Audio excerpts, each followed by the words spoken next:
We are back on Morning Line. Thanks for joining us on this Thursday. Professor Marc Schwerdt with us from over at Lipscomb. Nice to have you on, sir. Thank you. As always, it's a pleasure. And we're talking, as you see, Mideast tensions on the screen there, the phone number if you'd like to join in the conversation and call. The very latest with Iran, Iraq, and the U.S. And we've been covering a lot of ground. We've got some calls, Professor, that just came in. Let's jump in on those. And we'll go first to Ronnie.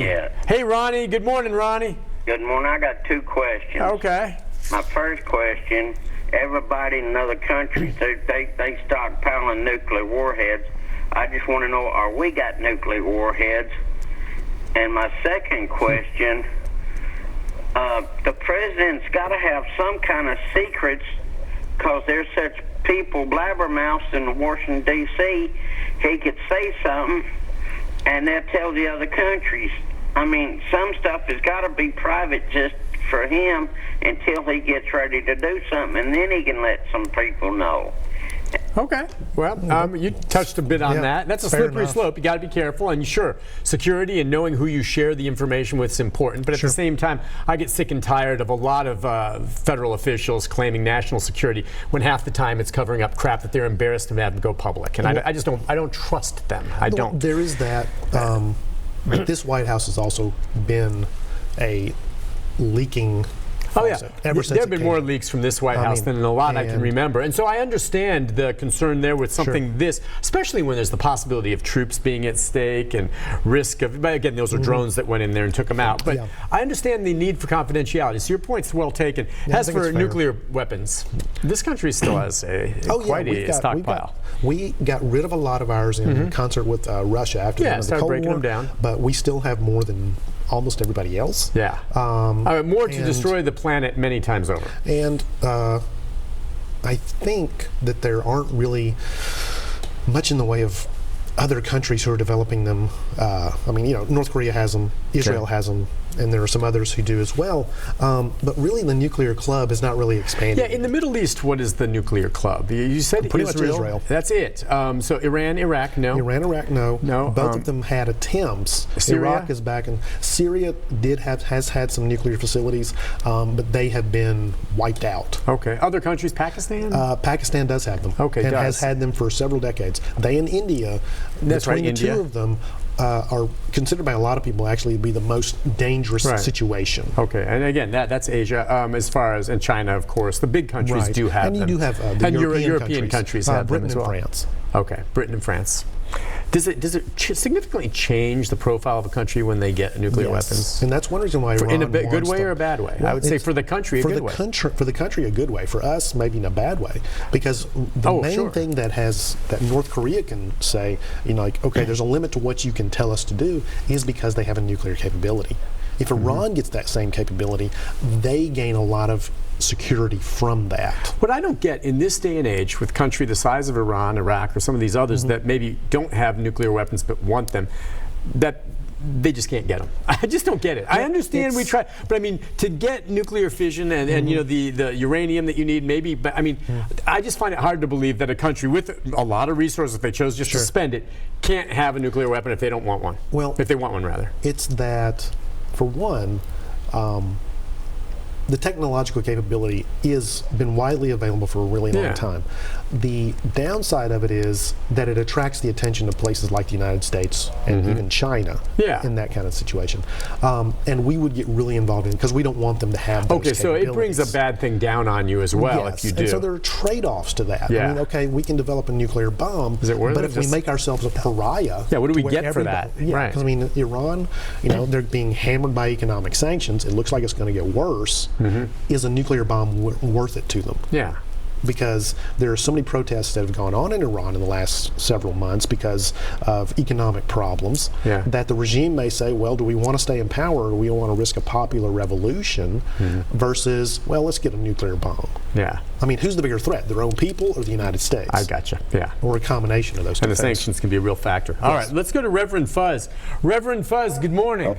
Hi, Reverend. Hey, good morning. Hey, Nick, I got a... You know, you talk about those leaks coming out of the White House? Yeah. Wouldn't that maybe be because there are people there who are really concerned in a way they've never seen before about the things that are going on in this administration. There might be a good reason for that.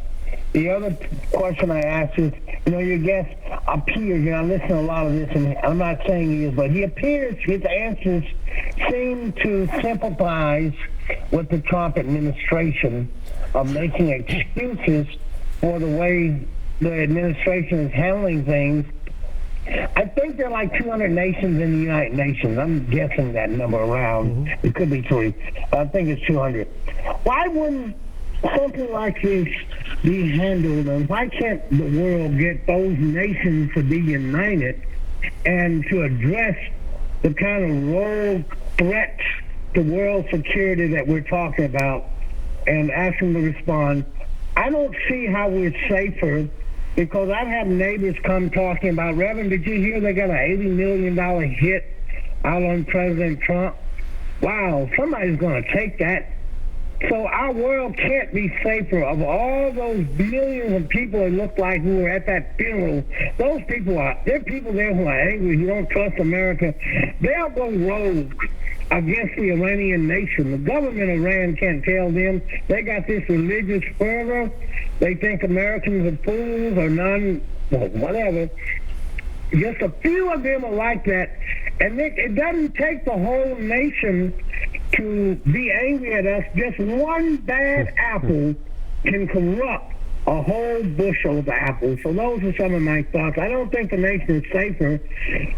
I don't see why America could justify this with the United Nations in place. Why do you have that? Why can't 200 countries get together and stop any nation from anything? And as far as nuclear weapons are concerned, is it true South Africa had to give up their nuclear arsenal in order for Mandela to take over? How does that fit in the affairs of the world? Thank you, Nick. He touched on a bunch of stuff there. Yeah. Thank you, Reverend. South Africa did have a nuclear program, and they did give it up. I don't know that it was a condition of Nelson Mandela's taking over the presidency. In fact, I think it was actually part of his agenda. I don't know all the facts on that, but they did do that voluntarily. And as far as like the United Nations taking care of rogue nations, most of the United Nations considers us to be the rogue nation. I mean, when we ever vote on something, there's a lot of occasions where we are in the very small minority versus a very large majority. And so that would really tie the American hands, okay? So, and that's something that's been pretty consistent across either Democratic or Republican administrations, that they are sort of ignoring the United Nations when it suits their purposes. And some of the other points that the caller made, hopefully I've got all this straight in my head. It's not so much that, okay, they've got this bounty out there on President Trump.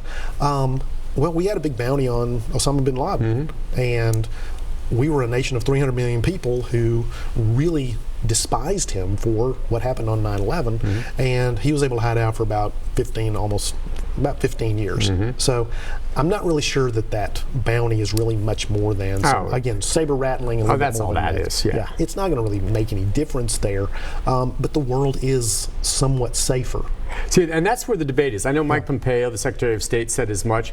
I think it's a consensus that this general was a bad guy, okay? But so was Saddam Hussein. And there are all types of reasons why maybe you go after someone, and we all know there were no weapons of mass destruction, and you can make the argument that things are worse since Saddam was taken out. Okay, you can. Maybe not everyone agree with it, but I mean, you say in retrospect. I think certainly. So how much was this general planning for the future? And maybe things will be better, but at the same time, we've got airports no longer flying over there. We've got Fort Campbell on heightened security. And I think there's some truth to the fact that there are some nutcases out there. I mean, we know that the president and the vice president have said basically that we're receiving some encouraging intelligence that Iran is sending messages to some of these militias not to move against American targets. That's great. Well, how many of those militias are even going to listen to them if they're just very angry and go after it in retaliation for this? I worry about a terrorist attack happening in this country. Again, I mean, I worry about it, and I think any American should be aware of that possibility that it could happen. Is that more likely now or less likely because we took this general out? And was it worth it? I don't know. I don't have the answer to that. I don't. The thing is, there are so many different varieties of terrorism that we can't simply look at the terrorism that was sponsored in part by Iran as being the most likely one to occur. Okay, terrorism has been an ongoing threat for us for decades. Okay, you can go back to the 90s. We've had it from in the 80s and 70s and 60s, even though it really didn't hit our shores, that there was quite a bit of terrorism that was sponsored by the Soviet Union. Okay, so you have terrorism that's always a particular threat out there. Most of our problems are, are we involved in more wars now? Well, we're winding down wars. We're not escalating them. We are trying to withdraw from these areas. We're not trying to stay. That's the direction that we seem to be going. Now, is that going to lead to more disorder in the world? There's a possibility of that if we just suddenly withdraw, get out of there, and do that kind of thing. I mean, because that's kind of like what we did in Afghanistan in 1989. Okay, we supported the Mujahideen against the Soviet Union, and once that we had got the Soviets out of there, we decided, well, we're done. And look what happened in Afghanistan. It plunges into civil war. The whole thing collapses. It's a horrible place to be. The Taliban take over. Al-Qaeda finds a base. And all of a sudden, you've got 9/11. Yeah. So there are a lot of probably unforeseen things that possibly could result from this. As far as the threat of terrorism as a result of this particular act, I think they probably are dialing it back for now. But in a year, something else could happen. All right, we'll take a break on that note. When we come back, our final segment with our guests. More of your calls right after this. Stay with us.